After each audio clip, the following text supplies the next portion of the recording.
I want to talk about the half Atwood machine. You know, I use this in my lab as a way to look at Newton's second law in one dimension, right? So I say, let me tell you what I do in lab, and then I'll tell you the mistake I made, and then we're going to fix it. Well, it still works. So here we have Newton's second law in one dimension. And so in lab, the problem is, how do I explore this relationship? I mean, how do I get a constant force, or how do I change the force? I can measure acceleration, I can measure mass, but the force is the problem. And so one of the things you can do is to apply like a fan onto these carts on a track and measure the acceleration, but my fans are not reliable at this point, so I didn't want to use them. And so I use this half Atwood machine. And there is a problem here, right? Because if you want to consider this as a one-dimensional motion, what force causes the whole thing to accelerate? This is what I tell my students. I say, well, look, this has a gravitational force on it, m2g. This one has a tension. This one has a tension on it, and a weight, and a upward pushing normal force, but those all cancel except for the tension. And this one's got a tension and the gravitational force. This is what I tell my students. Okay, I say, let's consider the system of m1 plus m2. In that case, what is the net force acting on it? Well, really, there's only one, because this one has, this is what I say, and this is, you'll see the error in a little bit. This one has the gravitational force pulling down, m1g, which is balanced by the normal force n, and then it has a tension pulling right here. This one has that same tension force pulling on it. So since those two are is the same string, same tension, then there's only this downward gravitational force. So in this case, I say the net force on this system in one dimension, this thing can only move in essentially one dimension if I think about this is my dimension, which I know is silly, but that's fine, is going to be m2g, right? The weight on this mass accelerates the whole system, but everything accelerates. So that I have to conclude for the mass, the total mass. So it's going to be m1 plus m2 times a. And that's what I have my students do. So in this case, what they do is they change the force by changing the mass hanging over the end of the pulley, but they keep m1 plus m2 constant. So then you can make a graph of F versus A, and the slope would be the total mass. But do you see the problem? And this is the problem I solve. I was like, well, look, these two internal forces in the system, tension, cancel. And they don't cancel. They don't, right? Because this one's in the x direction, and that's in the y direction. So how do I deal with that situation? Well, let's look at this. First of all, let me solve for the magnitude of this tension. This is the real way to do the half Atwood machine problem. And I don't know why it's called a machine. And it's called a half Atwood because a full Atwood looks like this. Okay, so, but this is a half Atwood.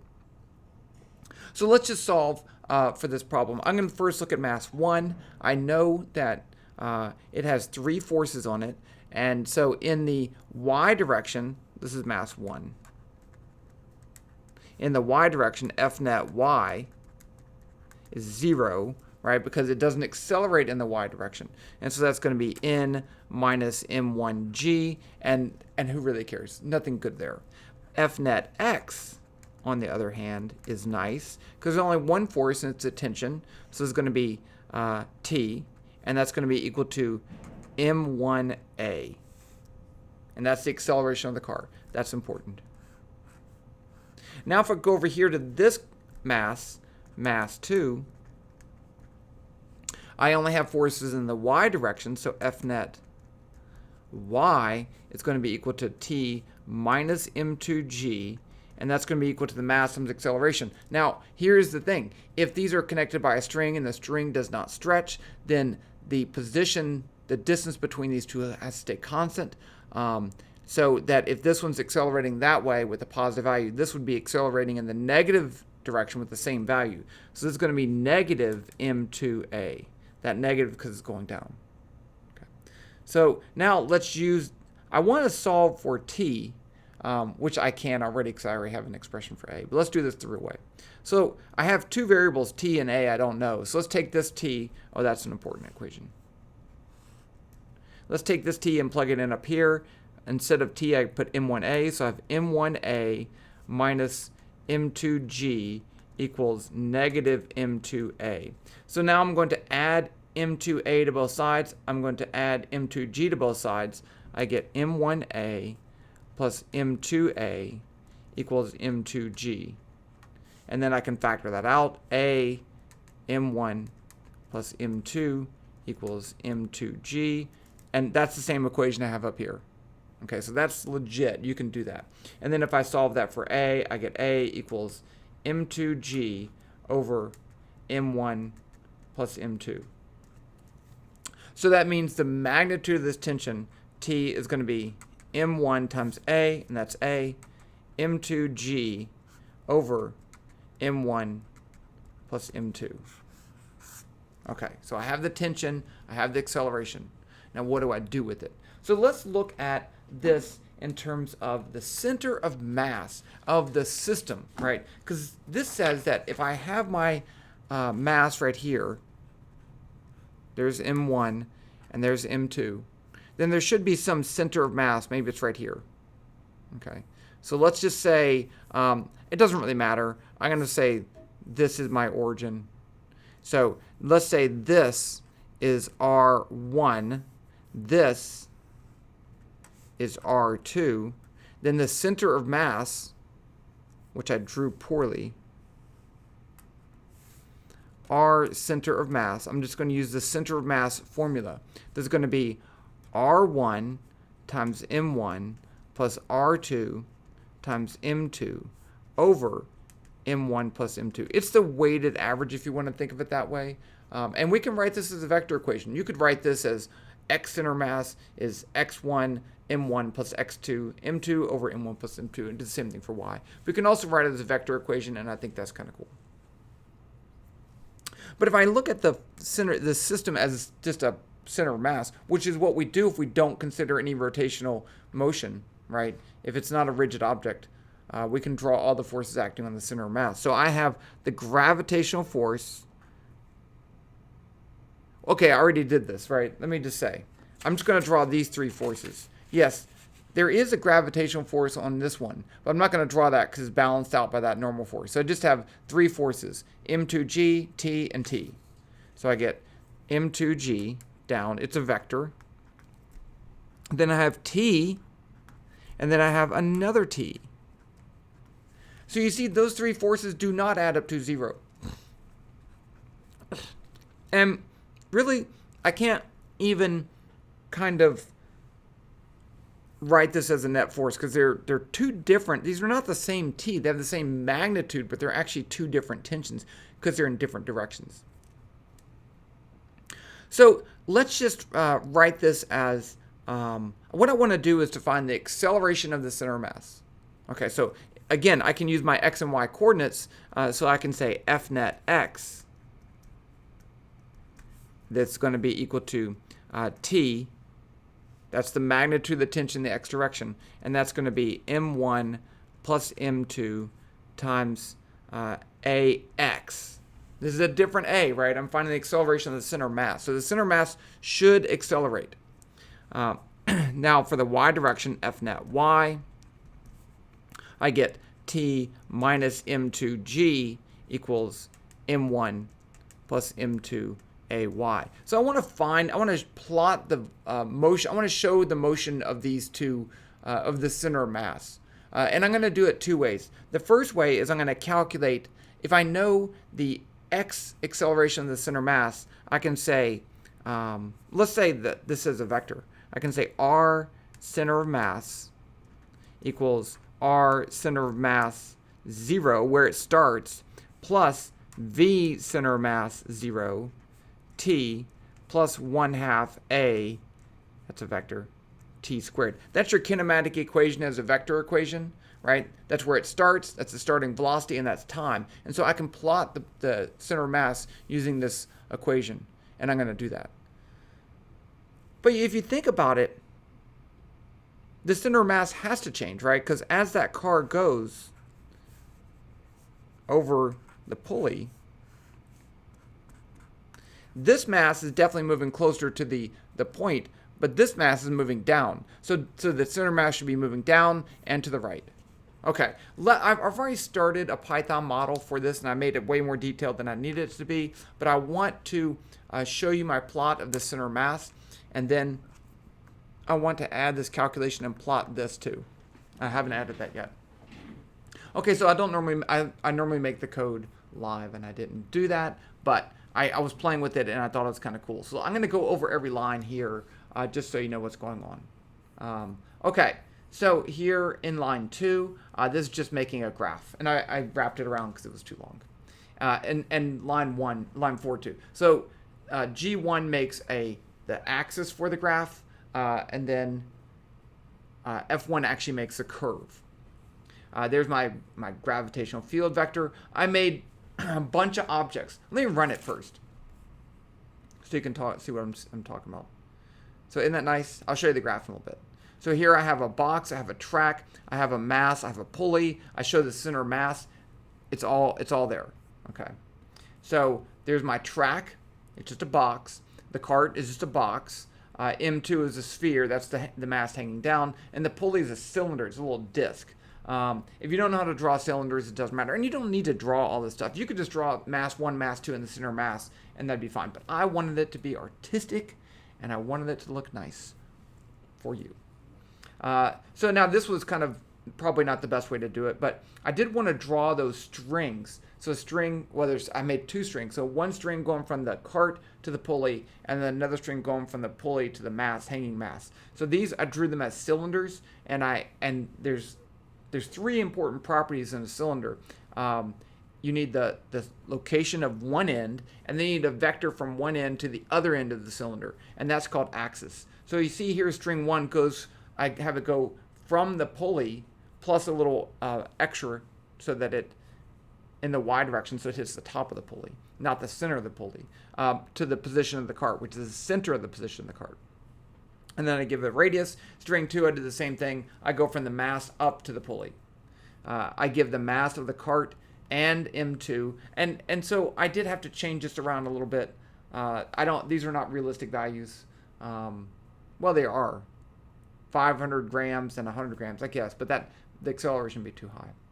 This is just, AA is just the expected acceleration based on solving the 2 equations, 2 unknowns. This is that same equation. Now, notice I have to take the magnitude of g, because g is a vector.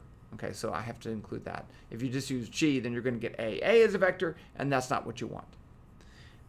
Now, I make the acceleration of the cart. I'm modeling the acceleration of the cart. So it has that value of acceleration, but I want it as a vector in the x direction. The acceleration for mass 2 is in the y direction, negative y direction.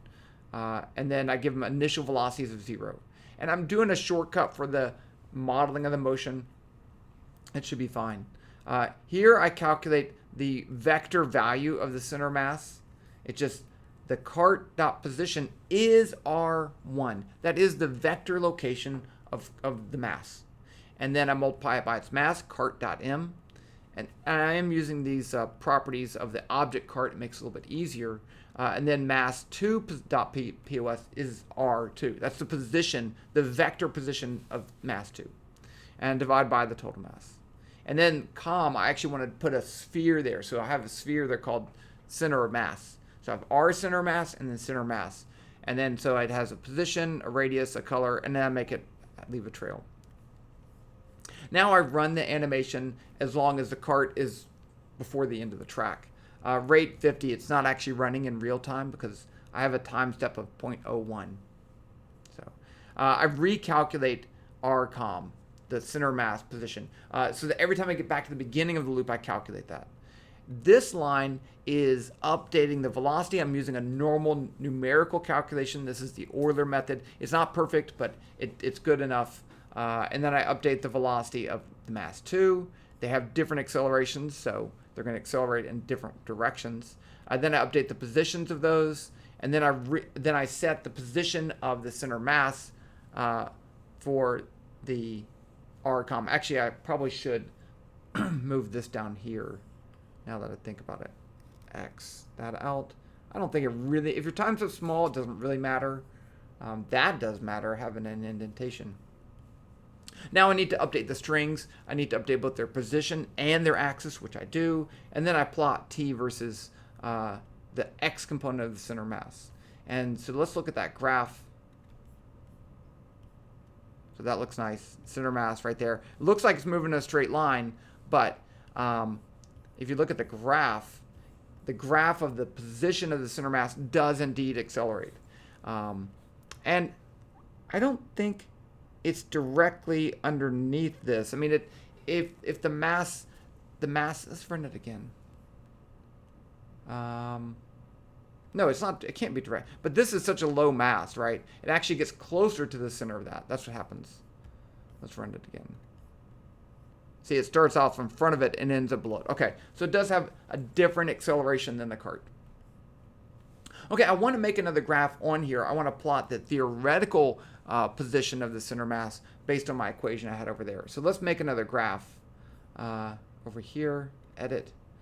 So I'm just going to go up here and F2 equals G curve. Color equals color.red. And I'm not, and let's do dot equals true. So dot equals true just puts a dot at the first point. Okay, so now I need some values. Let's go up here and say this. I just want to calculate the location. So I'm going to copy that and paste it and say r, 0. And that way I can use this as a constant value. You want to be very careful about saying, oh, just set that equal to r, Sometimes that makes those two things change together, and I don't want to do that. And I don't want to make a mistake there. So I'm going to say v, 0 equals vector 0, 0, 0. So search from rest. Now I need to calculate a, right, which I have. I have it. I did calculate it, right? I need to calculate t. So I'm going to do that, capital T. I should put this down here. I'm not doing a great job here with my notation. This is the magnitude of the tension. I'm looking at my sheet right here. T is going to be cart1 dot cart.m times m2.m times mag of g divided by cart1 dot cart.m plus m2.m. That's my tension. I'm looking at my equation right there. It's based on the acceleration. I should have said that, but that's fine. Okay, so now I can calculate, let's just do, oh, I already have the acceleration. I don't need that tension. I just need the acceleration. No, I do need the tension. Yeah. So then F net y, so the acceleration in the y direction is going to be equal to, there I have it right there.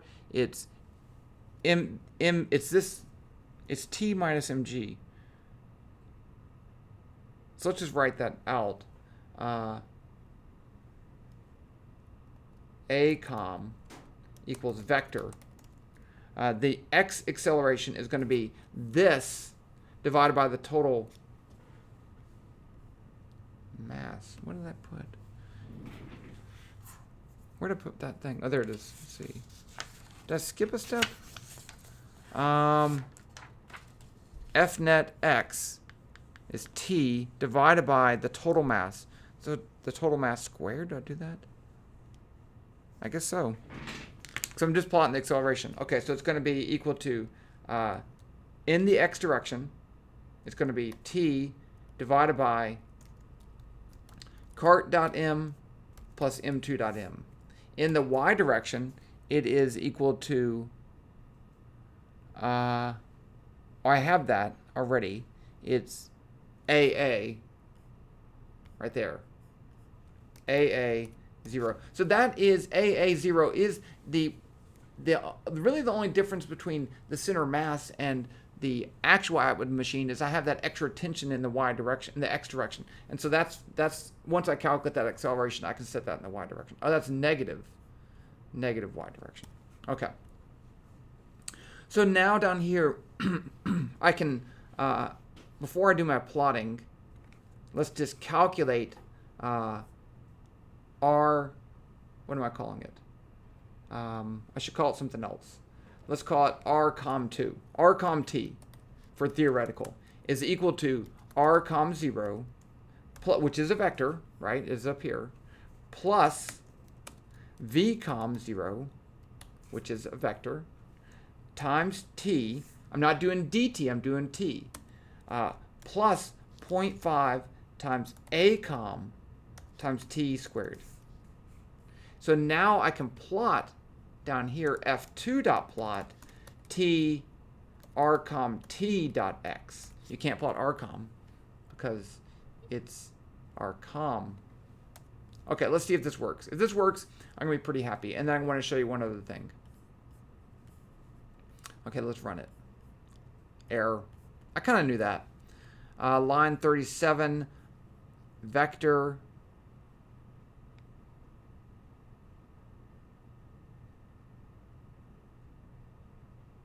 Unexpected punctuation in line 37. A equals vector t divided by cart1. Oh.